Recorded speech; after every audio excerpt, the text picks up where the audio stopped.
Solitude. _11_ August. I find Chanda pacing about in her office when I enter. She looks as if she is a dragon about to strike someone. Good morning, babe. I greet, hands wide open, but she just continues to pace about. What is wrong? I ask, concerned. You are really asking me what is wrong? She questions with anger. Because I don't know why you are behaving like this, I say innocently, sitting on one of the chairs. She rolls her eyes, coming to seat on her chair. Why were you seeing her? Babe, you know I am her lawyer and I cannot discuss anything I talk about with her. To you or anyone else. She is my enemy. No, she is not. I argue. She looks at me angrily. When Chanda is like this, there is nothing I can say or do that would make her feel any better, so I decide I am better off being at the office than dealing with her tantrums. I stand up to leave. Where are you going? She asks. Back to the office, I respond, walking away. Babe. Yes, I say, looking at her. She is going to destroy us, she says with pleading eyes. Are you hearing yourself? I ask, shaking my head. Babe, I know what I am talking about. Nella is capable of many things. For the first time in a long time, I see Chanda scared. She wasn't even like this when her mother died. Something that I am yet to talk to her about. Ms. Mafanda is a client and I would suggest you accept that. I know this is hard for you, but I also know that you are a smart woman, I say, walking out. I drive to the office listening to Trey Songz's Na Na. I put it on repeat. I remember a time when I and Chanda would listen to this song all night long. Those good old days. I feel a part of me break when I come to the realization that those days are gone.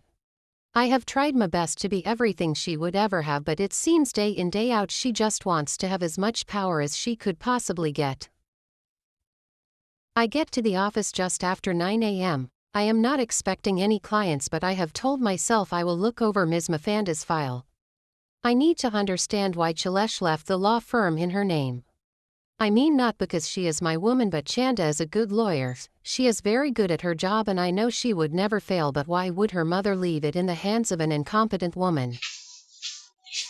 There is a lot of information on Ms. Mafanda on the internet, but none that talks about her background or her parents.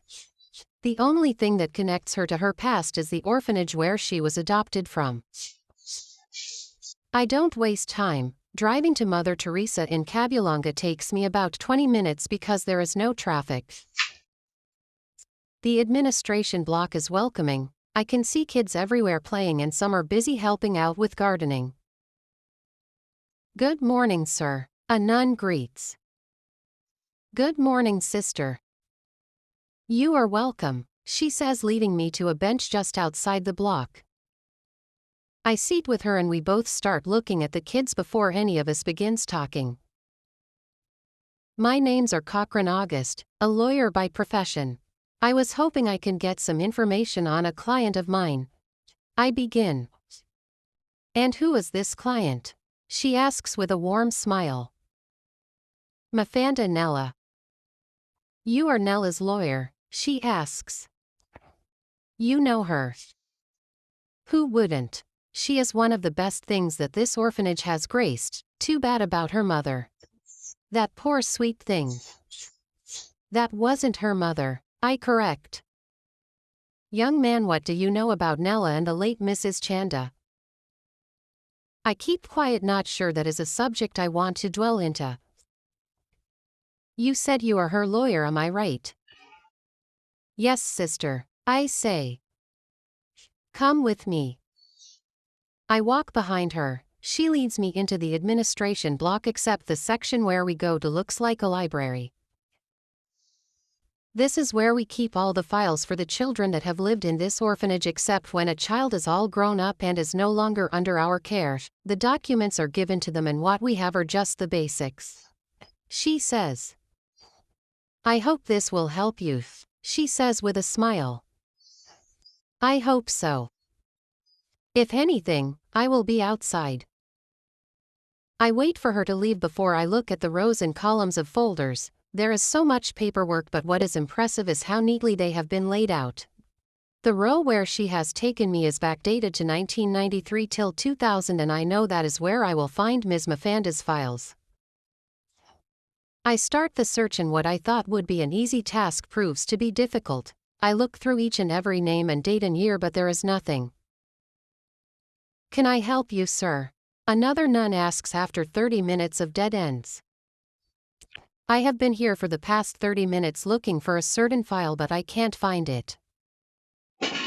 Whose file are you looking for? Mafanda Nella's sister. I say. I am sorry, but her file is no longer under our care. She says. Excuse me. I thought she was raised here. That is true. Then how come her file is missing? Because her mother took it away. Her mother? Yes, the late Mrs. Chanda.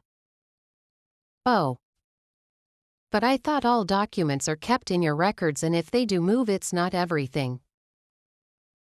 Times change, dear. Rules and laws get amended as well.